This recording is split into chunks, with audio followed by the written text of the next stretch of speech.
मध्य प्रदेश में कांग्रेस के तख्ता पलट को 1 साल होने को है। 1 साल पहले आज ही की वो तारीख थी जब ज्योतिरादित्य सिंधिया ने कांग्रेस छोड़ने का फैसला लिया। वैसे ये एक इत्तेफाक है कि इस मौके पर सिंधिया के सबसे करीबी दोस्त राहुल गांधी ने उन्हें याद किया और बेहद चतुराई से वे उनके राजनीतिक करियर पर बयान दे गए। राहुल ने यूथ कांग्रेस के कार्यक्रम में कहा कि सिंधिया बीजेपी में जाकर बैक बेंचर हो गए, यानी पीछे की बेंच पर बैठने वाले। कांग्रेस में होते तो अब तक मुख्यमंत्री बन गए होते। राहुल गांधी के बयान पर सिंधिया ने भी जवाब दिया। इतनी चिंता राहुल जी को अब है, काश उतनी चिंता होती जब मैं कांग्रेस में होता। इससे ज्यादा मुझे कुछ कहने नहीं। सत्ता जाने की टीस काफी तकलीफदेह होती है। ये कांग्रेसियों से भला ज्यादा कौन महसूस करेगा। कारण जो भी रहे हो, लेकिन 15 साल बाद मिली सत्ता एक झटके में हाथ से चली गई थी। उसके 1 साल बाद प्रदेश के नेताओं के साथ शायद राहुल गांधी को भी इसका एहसास होता होगा। तो इसमें दुर्भाग्य किसका है? जो दुर्भाग्य ज्योतिरादित्य सिंधिया का है कि उनके नसीब में पीछे ही बैठना लिखा था भाजपा। अब वो आएंगे कि नहीं आएंगे ये तो सिंधिया जी जाने। परंतु मैं एक बात जरूर कहूँगा कि कांग्रेस पार्टी ऐसी कोई घूमने फिरने का पार्क नहीं है कि जब चाहे आ गए और जब चाहे चले गए। अगर कांग्रेस में हो तो निश्चित उनको सम्मानजनक पद पे पहुंचने का मौका मिलता आगे, और फिर वो वहाँ पे बीजेपी में चले गए तो अब वो आखिरी बेंच पे बिठा दिए और इससे आगे बढ़ने वाले नहीं है। उनका स्वयं का आकलन कुछ भी हो, किंतु अभी तक जो भी कांग्रेस छोड़ के बड़े नेता बीजेपी में गए हैं, चाहे वो विद्याचंद्र शुक्ल हो, जगदीश शर्मा हो, बारेंद्र शुक्ला हो, सब लोगों का वहाँ पे जो हाल हुआ है कि उनको बहुत पीछे रखा गया। राहुल गांधी का तंज हो या दर्द हो, लेकिन सिंधिया को लेकर ये बहस का विषय तो बन ही गया है। सिंधिया बीजेपी में आने के बाद संसद पहुंच गए, लेकिन 1 साल से मंत्री बनने का इंतजार कर रहे हैं। इस मुद्दे पर बीजेपी नेता क्या कहते हैं, ये भी देख लेते हैं। राहुल गांधी भी तो बहुत सपना देख रहे हैं, क्या बनेंगे पर बन पाएंगे कभी। लेकिन देखिए, सिंधिया जी भारतीय जनता पार्टी के वरिष्ठ नेता हैं, सम्मानीय राज्यसभा के सदस्य हैं और भारतीय जनता पार्टी के हमारे अहम आज भूमिका में हैं। लेकिन भारतीय जनता पार्टी में कौन कब क्या बनेगा ये यहाँ कोई न तय कर सकता, न कोई तय करता है। राहुल गांधी तय कर रहे हैं कि बीजेपी उन्होंने वापस आएंगे। ये सब कुछ खोने के बाद अब बात कर रहे हैं। पहले ही उनको सम्मान देना था। बहुत जल्दी समझ में आ गया आदरणीय राहुल गांधी जी को कि बिना सिंधिया के मध्य प्रदेश में कांग्रेस शून्य है। अच्छा, अगर मान लो वो ऐसा कर सकते हैं तो एक प्रयोग करें, राजस्थान में सचिन पायलट जी को बना दें। 2 साल में जो लोग कांग्रेस का राष्ट्रीय अध्यक्ष नहीं बना पाए, वो मुख्यमंत्री बनाने की बातें कर रहे हैं। सत्ता के उच्च पदों के नेताओं के चुनाव की प्रक्रिया बीजेपी में कांग्रेस से बिल्कुल अलग है। इसलिए ये कहना मुश्किल है कि बीजेपी में आगे सत्ता के सबसे बड़े पद पर फैसला क्या होगा। फैसला चौंकाने वाला भी हो सकता है और नहीं भी। शायद यही वजह है कि राहुल गांधी ने भी इसकी आड़ लेकर सिंधिया की पार्टी में वापसी की बहस छेड़ दी है। आगे क्या होगा कोई नहीं जानता, लेकिन फिलहाल इस बहस से सिंधिया को लेकर बीजेपी पर दबाव जरूर बन गया है। Bureau report, Bansal news.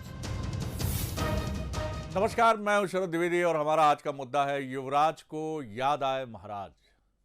यादों का हमारी जिंदगी से बड़ा अहम रिश्ता होता है और ये यादें तब बहुत याद आती हैं जब कोई बिछड़ जाता है, जब किसी से थोड़ी तकरार हो जाती है और कई बार जब जीवन का झुरमुट, जीवन की सांझ जब सामने नज़र आने लगती है।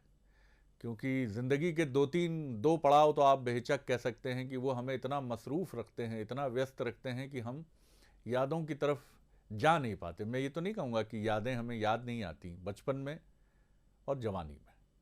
और जवानी से अधेड़ होने का ये जो सफ़र है ये इतना तेज़ होता है कि ये हमें तभी मालूम पड़ता है जब हेयर कटिंग सैलून में हम पहुंचते हैं और जनाब हज्जाम साहब जो हैं वो हमसे कहते हैं कि हुजूर सफ़ेदी नज़र आ रही है, अब तो डाई आपको लेना ही चाहिए। यादें भी इसी तरह हैं और यही याद जो है वो परेशान 2 बड़े नेताओं को की कांग्रेस के। एक राहुल गांधी साहब को, जिनको याद आई ज्योतिरादित्य सिंधिया की, और बड़े खासम खास अंदाज में, क्योंकि इसके सियासी मायने भी खूब निकाले जा रहे हैं। उन्होंने ये नहीं कहा कि सिंधिया जी का दरवाज़ा कांग्रेस के लिए हमेशा बंद हो गया। भले ही वो बैक बेंचर्स हैं या पीछे बैठने वाले नेता हो गए हैं, मुख्यमंत्री नहीं बन सकते हैं, लेकिन अब कांग्रेस नहीं आएंगे।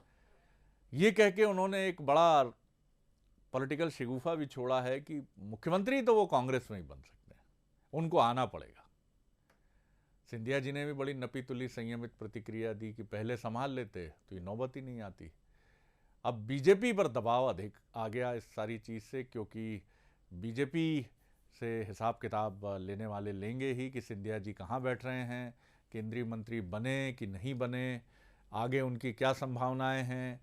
तो बड़ी चतुराई से कांग्रेस के टॉप लीडर ने इस मसले को उठाया भी, सुरसुरी भी छोड़ी और प्रेशर बीजेपी की तरफ डालने का प्रयास भी किया। कितनी कामयाबी ये तो वक्त बताएगा।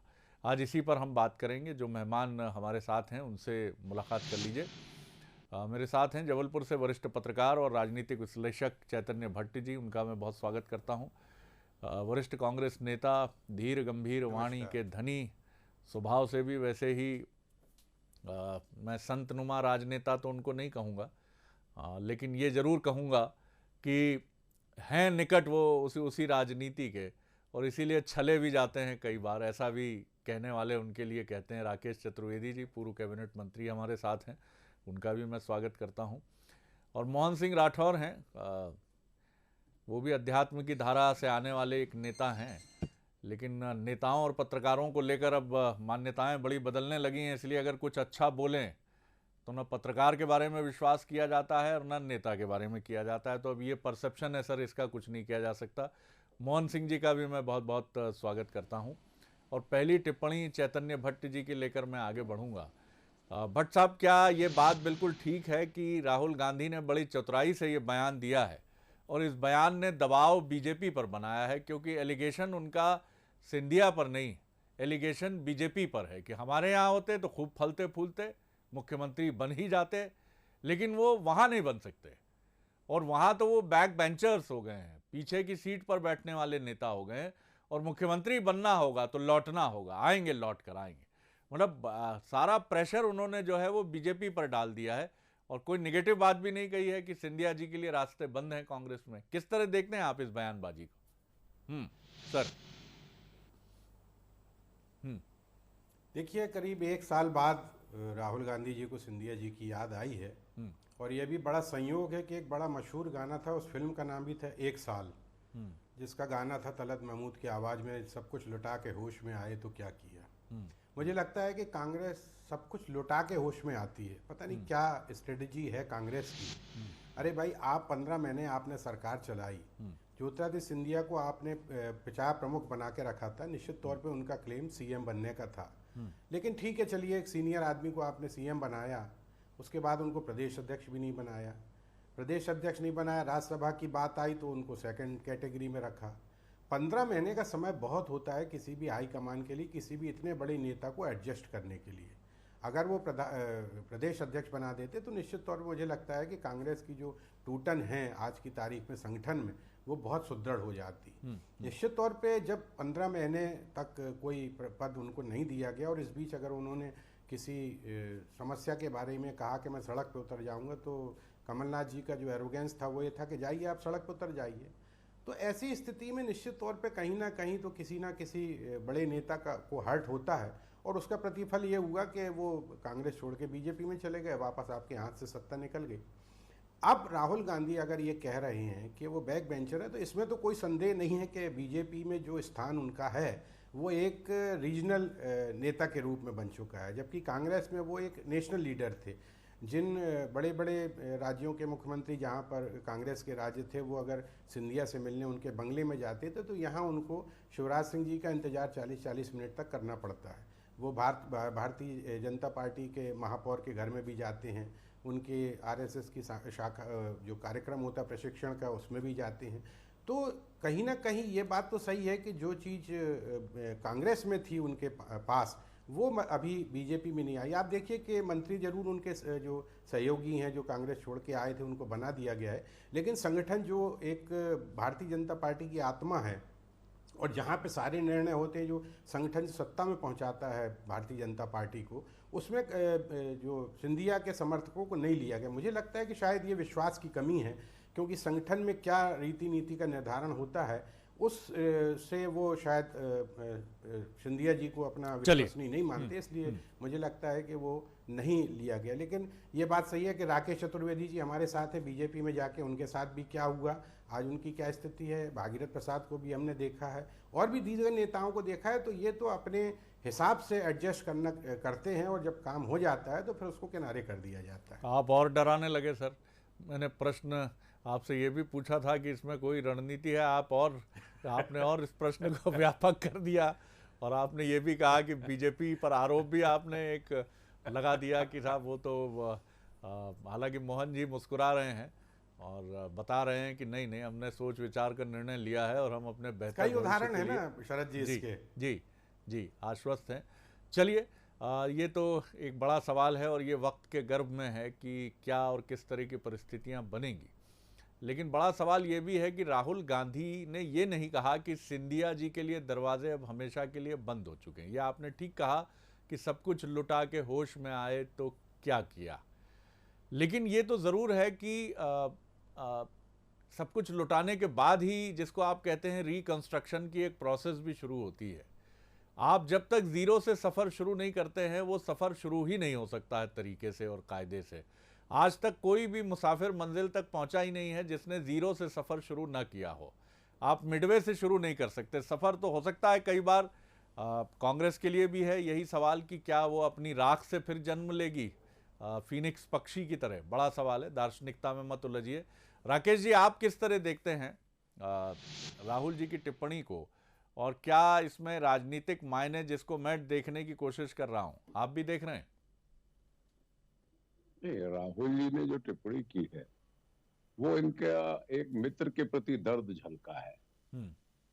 लेकिन मैं चैतन्य जी की उस बात से भी सहमत हूँ कि बहुत देर से आपने चिंता व्यक्त की उनके लिए और जिनको अब बीजेपी वाले उनको श्रीमंत नहीं कहते हैं, महाराज नहीं कहते हैं, नाम लेते हैं, लेकिन मैं उस रीजन का हूं कि मैं उनको श्रीमंत ही कहूंगा। लेकिन श्रीमंत ने भी बहुत माकूल तरीके से अपनी सदी हुई भाषा में ये कहा है कि अगर उस समय ये विचार आ गया होता, उस समय इस पे विचार कर लेते तो बात अलग होती। कहने का तात्पर्य है कि दो मित्रों की बात है। अब बैक वेंचर की बात आपने भी शरद जी देखा है, मैंने भी देखा है कि श्रीमंत ज्योतिरादित्य सिंधिया जी राहुल गांधी जी के नजदीक बैठा करते थे और उपनेता हुआ करते थे सदन के और देश के उन नामी गिरामी नेताओं में एक थे कांग्रेस के, जहां पर उनकी विरासत उनके स्वर्गीय पिता माधवराव सिंधिया जी ने वर्षों वर्षों तक बनाए के रखी और इन्होंने भी 18 वर्ष उसको जिया कांग्रेस को। लेकिन ये जो वाकया है ये 100% राजनीतिक दरवाजे खोलने वाला है मेरी नजर में।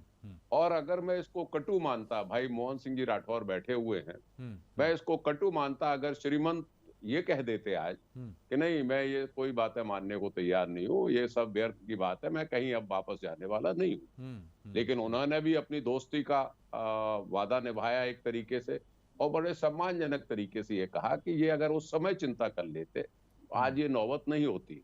और दूसरी बात मैं कहना चाहता हूँ, चेतन भट्ट साहब ने बहुत पुरानी बात कही कि 40 मिनट इंतजार करना पड़ता है तब चीफ मिनिस्टर मध्य प्रदेश के श्रीमंत से मिलते हैं। तो ये वो खून है, ये वो खानदान है जिसको स्वर्गीय राजमाता विजयराजे सिंधिया जी को एक बार तत्कालीन चीफ मिनिस्टर मिश्रा जी ने इंतजार करा दिया था और उसकी परिणति ये हुई थी कि बाद में सरकार गिरी और संवित सरकार बनी। तो ये लोग मन में इस बात को तो रखेंगे कि आपने मुझे 40 मिनट इंतजार कराया, लेकिन आज परिस्थितियां ऐसी नहीं है। आज तो सब इसका इंतजार कर रहे हैं कि आपने सब कार्यकर्ताओं को दे दिया, आपने एमएलए को दिलवा दिया, लेकिन श्रीमंत को क्या मिला? सिर्फ राज्यसभा।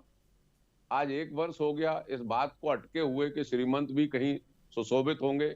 और मैं नरोत्तम मिश्रा जी की बाइट भी सुन रहा था, अगर उनके दिल में बहुत ज्यादा हमदर्दी इस बात की है तो आदरणीय राहुल गांधी जी के वक्तव्य को शिरोधार्य करें और चैलेंज दें कांग्रेस को कि श्रीमंत सिंधिया को मध्य प्रदेश का मुख्यमंत्री बना देना चाहिए उनको। अगर ऐसा बीजेपी करेगी तो मैं समझता हूं वो राहुल गांधी को बिल्कुल जवाब देगी और सिंधिया जी के प्रति न्याय करेगी। क्या कहेंगे राठौर साहब, आपने सुनी स्वतंत्र प्रेक्षक के नाते भट्ट साहब की भी बात और आपके अभिन्न साथी अनुज चौधरी राकेश सिंह चतुर्वेदी जी की भी बात, क्या कहेंगे आप जी? मैं तो सिर्फ आपसे कहना चाहता हूँ कि एक कहावत है ना कि अब पछताए होत का जब चिड़ियाँ चुग गई खेत। जब चिड़ियों ने खेत चुग लिया उसके बाद कोई भी पछताए, कोई अर्थ नहीं निकलता है। ये वास्तविकता है कि सिंधिया जी के जाने के बाद कांग्रेस अब बिल्कुल हाशिए पर है और अपनी अंतिम सांसें गिन रही है। और राहुल जी ने जो कहा है वो इस विचार से कहा है कि अगर सिंधिया जी कांग्रेस में रहे होते तो शायद कांग्रेस की सरकार और कांग्रेस का मुख्यमंत्री होता। चूंकि अब सिंधिया जी कांग्रेस में नहीं है तो अब ये बात तो बहुत दूर की होगी कि कभी कांग्रेस की सरकार बनेगी और कोई मुख्यमंत्री बन पाएगा। तो इन परिस्थितियों में राहुल जी का जो भी कहना है वो अपनी जगह सही हो सकता है, क्योंकि सिंधिया जी का जो वकार था इस मध्य प्रदेश में और जनता में जिस तरह से उनकी स्वीकारार्थी थी, जिस तरह से जनता ने उनको स्वीकार किया और प्यार और लाड़ दिया, उस सब में अब सिंधिया जी अब जब नहीं है तो कांग्रेस अब अपनी लड़ाई दूसरे हिसाब से लड़ रही। अब आगे भविष्य में विपक्ष की भी लड़ाई लड़ पाएगी कि नहीं लड़ पाएगी, इसको भी हम और आप आज नहीं कह सकते हैं। आगे आने वाला समय बताएगा। तो सिंधिया जी तो आज जहां हैं, जिस स्थिति में सिंधिया जी को मान सम्मान मिल रहा है, मैं नहीं समझता कि विपक्ष जिस तरह से देखता है उसमें और सिंधिया जी की जो आज की भारतीय जनता पार्टी की परिस्थिति है उसमें बहुत बहुत बड़ा अंतर है। आज सिंधिया जी और सिंधिया जी के साथ के लोग, चाहे विधायक रहे हो, मंत्री रहे हो या अन्य किसी भी प्रकार से रहे हो, अब किसी जगह आप आए हैं, किसी परिवार में आप आए हैं तो आपको एडजस्ट होने में समय लगेगा। चाहे भले ही वो कोई भी बाहर का सदस्य आए तो उसको समय लगेगा, तो वो समय जरूर लगेगा, लेकिन अब सब भारतीय जनता पार्टी के सदस्य हैं जी। ये और भारतीय जनता पार्टी के सदस्य के नाते जिसकी जितनी मेहनत हो, जिसका जितना समय होगा, उसके हिसाब से उसके अनुरूप पार्टी निर्णय लेगी, ऐसा मैं सोचता हूँ। आपसे ये जरूर मैं जानना चाहूंगा, मैं आपकी इस बात से बिल्कुल इत्तेफाक रखता हूं कि चिड़िया चुग गई खेत। अब फसल तो चुग गई, चिड़िया जो भी दाना था वहां चुग चुकी है, लेकिन जब खेत खाली है तो फिर किसान बीज फैलाने की कोशिश करता है। राहुल जी ने क्या बीज फैलाया है या मैं इसको और स्पष्ट करूं तो जाल फैलाया है? जी देखिए, अब उस सब से कुछ होने वाला नहीं है। सिंधिया जी ने जिस तरह से इस पार्टी में आकर अपना स्थान बनाया है, राष्ट्रीय नेतृत्व से लेकर प्रदेश नेतृत्व तक जिस तरह से उनका मान सम्मान और उन्हें जनता के बीच में जिस तरह से स्थान और समय दे रहे हैं, तो मुझे नहीं लगता कि अब कहीं भी कोई संभावना बची है। अब सब भारतीय जनता पार्टी के सदस्य हैं और भारतीय जनता पार्टी की 2023 में सरकार बने उसके लिए एक एक कार्यकर्ता के साथ मिलकर सब लोग काम कर रहे हैं और उसी कार्य की दिशा में आगे बढ़ रहे हैं। ये आपका राजनीतिक धर्म बोल रहा है और बिल्कुल सर माथे है, और एक प्रतिबद्ध कार्यकर्ता की वाणी ऐसी ही होनी चाहिए। मैंने जाल और बीज फैलाने का उपयोग किया, राकेश जी ने उसमें और अपना विधि सम्मत ज्ञान जोड़ते हुए उन्होंने एक मित्र के प्रेम से की संज्ञा दी कि दो मित्रों ने प्रेम पूर्वक संवाद किया है एक दूसरे से, तो उनके चातुर्य को मैं प्रणाम करता हूं और उससे इनकार भी नहीं किया जा सकता है कि ये दो मित्रों का संवाद तो है, क्योंकि न सिंधिया जी ने कहा कि राहुल अब मेरे शत्रु हैं और न राहुल गांधी ने कहा कि सिंधिया जी हमें अब फूटी आंख नहीं सुहाते हैं। इससे तो इत्तेफाक राठौर साहब भी करेंगे और ऐसी कोई घटना भी नहीं हो गई है। राजनीति में विचार बदलते हैं, चौधरी साहब के भी विचार परिवर्तन हुए, लेकिन उनके कारण जो होते हैं वो विचार से अधिक कई बार, माफ़ कीजिएगा, व्यक्ति हो जाते हैं। और वो व्यक्तिजन्य चीज़ें जब घटती हैं तो वो चाहे चौधरी राकेश सिंह हो या सिंधिया जी हो, वो छोड़ते हैं। लेकिन अगर सिंधिया जी ना छोड़ते तो शायद कांग्रेस को कोई और छोड़ता ना छोड़ता, लेकिन कोप भवन में तो वो भी जाके बैठ जाता। तो यानी कांग्रेस का तो तरबूजे पे छुरी गिरे या छुरी पे तरबूजा, नुकसान तो तरबूजे का ही होना था। बहरहाल चैतन्य भट्ट जी, मैं आपकी तरफ आ रहा हूँ। अब क्या बेहतर रणनीति हो सकती है? कांग्रेस शायद, आपकी माफ़ कीजिए, मैं रिमोट में ये संभावना अगर मानूं कि राहुल गांधी ये सोच रहे हैं कि 2023 अब ज़्यादा दूर नहीं है और मध्य प्रदेश में अगर वो एक लीडरशिप को देखें, क्योंकि ये बातें बार बार उठती हैं कि युवा और वरिष्ठ पीढ़ी के बीच में तालमेल नहीं है। बाकी की चीज़ें मैं देखने वालों पर छोड़ता हूँ, वो अपने अर्थ गढ़ते रहें। तो क्या राहुल गांधी अपने एक पुराने मित्र पर अभी भी दृष्टि डालकर बैठे हैं कि 2023 के लिए कोई संभावना बनती है तो मत चूको? जी नहीं, देखिए, अभी जैसे चतुर्वेदी साहब ने कहा कि वो ये राहुल गांधी ने अपने मित्र का एक दर्द बतौर मित्र अपना दर्द दिखाया है। तो मुझे लगता है कि ये उनको 15 महीने के कार्यकाल में उनका भी तो दर्द समझ लेना था ना, ज्योतिरादित्य सिंधिया का। इतने लेट आप किसी चीज़ को, दिक्कत क्या है असल में कांग्रेस में कि किसी चीज़ पे निर्णय नहीं ले पाते। मैंने कई बार कहा कि ये पुराने ज़माने की जो ट्यूबलाइट होती थी जिसमें बटन दबा दो आप 10 मिनट बाद जलती थी, वो स्थिति आज कांग्रेस की है। आप देखिए कि उन्होंने प्रशिक्षण आयोजित कर लिया था अपने विधायकों का बीजेपी ने, ये अभी तय नहीं कर पाए जबकि नगरीय चुनाव सामने हैं। दूसरी बात, अभी बीजेपी ने अपने सब शहरों में बुद्धिजीवियों को बुला के, पत्रकारों को, इंजीनियरों को, वकीलों को बुला के एक घोषणा पत्र तैयार करने की कोशिश की। अब उसकी नकल ये बीजेपी कांग्रेस वाले कर रहे हैं। तो कांग्रेस में क्या है कि किसी प्रकार का निर्णय या तो यहाँ पे भी नहीं होता और हाईकमान में तो सवाल ही नहीं उठता कोई निर्णय लेने का। ये एक सबसे बड़ी दिक्कत है। बीजेपी में सबसे बड़ी खासियत है कि निर्णय चाहे गलत हो चाहे सही हो, लेकिन वो तत्काल निर्णय लेते हैं। ये जरूर है कि राहुल गांधी जी ने ये कहा कि भाई अगर वो यहाँ होते तो मुख्यमंत्री बन जाते, तो लेकिन कब बनते मुख्यमंत्री? सवाल तो इस बात का था ना। 15 महीने का समय बहुत होता है किसी भी व्यक्ति को। आप देखिए कि 15 महीने के कार्यकाल के दौरान भी अगर उनको किसी प्रकार से एडजस्ट नहीं किया गया तो कहीं ना कहीं उनको हर्ट तो होता है, और यही कारण है कि वो बीजेपी में चले गए। ये बात अलग है कि बीजेपी अभी बहुत अच्छे तरह से उनको आत्मसात नहीं कर पाई। मुझे तो लगता है कि अगर ज्योतिरादित्य सिंधिया एक नई पार्टी बनाते तो वो आज किंग मेकर की स्थिति में होती अगर विंध्यावती चुनाव होता, क्योंकि उनके साथ एक पूरा प्रदेश का यूथ जुड़ जाता। आज की स्थिति में वो इस स्थिति में नहीं है, क्योंकि जो संगठन की स्थिति है वो भी उतनी मजबूत नहीं है ज्योतिरादित्य सिंधिया जी की। उनके मंत्री जरूर हैं। अभी तो एक बार बीच में खबर आई थी कि उनके जो साथी राज्य मंत्री हैं उनको कोई काम नहीं दिया गया है। तो इस तरह की भी खबरें आती रहती हैं। तो मुझे लगता है कि ज्योतिरादित्य सिंधिया ने भी अगर इस तरह का जवाब दिया तो उनके मन में कहीं ना कहीं ये बात हो सकती है कि भविष्य में अगर इस तरह की कोई रणनीति बनती है कि अगर वो कांग्रेस में जा सकते हैं तो हो सकता है कि जा सकते हैं, क्योंकि पॉलिटिकल लोगों का कोई अब भरोसा तो बचा नहीं, वो कब कहाँ चले जाएं, कहाँ से कहाँ चले जाएं। इसलिए इस बारे में कोई आश्चर्य नहीं होगा वो वापस चले जाते हैं कांग्रेस में। चौधरी साहब, अभी एक उपमा दी, कटु है, मैं समझ सकता हूँ। मेरे लिए ही कोई प्रयोग करे कि आपकी ट्यूबलाइट देर से जलती है, थोड़ी तिलमिलाहट मुझे भी होगी, लेकिन आलोचना से जिसने भी बचने की कोशिश की वो सुधार नहीं कर पाया। और ये समय कांग्रेस की आलोचना का है। और जब आप कमज़ोर समय से होते हैं तो सबसे ज़्यादा आपका जिस चीज़ से सामना होता है वो आलोचना ही होती है। इससे तिलमिलाहट भी होती है, लेकिन मुझे लगता है कि अगर जो धैर्यपूर्वक ये सुन लेता है कि साहब मेरी बत्ती देर से क्यों जल रही है। खैर ये आपका अपना विषय है कि आप बीजेपी का इन दिनों बहुत अच्छे से पीछा कर रहे हैं तो कितना सीखते हैं बीजेपी से, लेकिन कुछ बड़े परिवर्तन तो होने होंगे। 2013 में हो जाता तो शायद चौधरी राकेश सिंह कांग्रेस में ही होते और उस समय के उपनेता प्रतिपक्ष। निश्चित तौर पर सफ़र जब छूटता है, सातत्य, निरंतरता, कंटिन्यूटी टूटती है तो व्यक्ति पीछे तो जाता है। खैर कई बार एक नेचुरल कंपनसेशन पैकेज भी होता है नियति का, और वो सुपात्रों को मिलता है, और मेरी शुभकामनाएं आपके साथ हैं।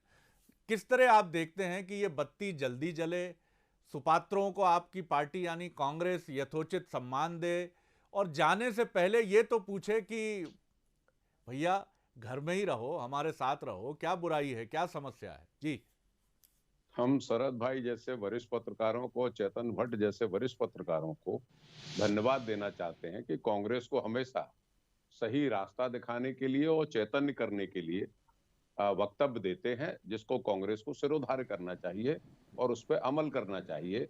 जिस बात की बेहद कभी भारत की राजनीति में सत्ता में बैठे हुए लोग कर रहे हैं कि वो अपनी आलोचना नहीं सुनना चाहते किसी भी सूरत में, चाहे वो कोई हो, चाहे मीडिया हाउस हो, चाहे कोई नेता हो, वो आलोचना नहीं सुनना चाहते। तो हमें तो आलोचना पसंद है, और आलोचना से ही जब दही को मथते हैं शरद भाई, जब उसको खूब मथते हैं तभी उसमें से मक्खन पैदा होता है। तो मैं इस बात से सहमत हूं कि आलोचना सुननी चाहिए। लेकिन मैं अपने भाई मोहन सिंह राठौर साहब के बारे में एक बात निवेदन करना चाहता हूं। ऐसा नहीं है कि मैं श्रीमंत सिंधिया जी को मैंने कभी सिंधिया जी नहीं कहा, मैं कभी कभी गुस्से में उनको सिंधिया जी भी कह देता हूँ, मंच पर रहता हूँ तब बोल देता हूँ, खिलाफ बोलता हूँ तब। लेकिन मैं आदरणीय मोहन सिंह राठौर साहब को सुन रहा था, पूरे वक्तव्य में उन्होंने, आपने भी गौर किया हो, समय कितना बदल गया। उन्होंने श्री सिंधिया जी कहा, श्री सिंधिया जी एक बार भी श्रीमंत कहने का हिम्मत नहीं दिखाई, एक बार भी महाराज कहने की हिम्मत नहीं दिखाई।